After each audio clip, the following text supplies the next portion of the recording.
আয়ুষ্কাল হিসাবটা কি করে হয়? সূর্যদেবের উদয় আর অস্ত যাওয়ার মাধ্যমে, উদ্যন অস্তঞ্চ জন অসৌ, সেই সূর্যদেবের উদয় আর অস্ত যাওয়ার মাধ্যমে ব্রহ্মাণ্ডের জীবকুলের আয়ুষ্কালের হিসাব হয়। একটা দিন উঠলো ডুবলো মানে একটা দিন শেষ, আর সেই দিন কোনোদিন পাওয়া যাবে না।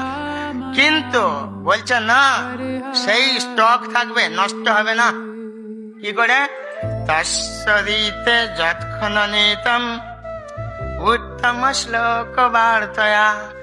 যদি সংসারের মানুষগুলো কৃষ্ণ কথায় অতিবাহিত করে, কৃষ্ণ আলোচনায় অতিবাহিত করে, গীতা ভাগবত অধ্যয়নে দিন কাটায়, হরিনাম জপ করে, ভগবান শ্রীকৃষ্ণ রাধা মাধবের চিন্তা করে, পূজা করে, অর্চনা করে, অর্থাৎ কৃষ্ণ সম্বন্ধ ভাবে, কৃষ্ণ ভাবনায় অতিবাহিত করে, সেই আয়ুষ্কাল মানে সেই সময়গুলো সূর্যদেব হরণ করবেন না বলেছেন, সেইগুলো স্টক থাকবে।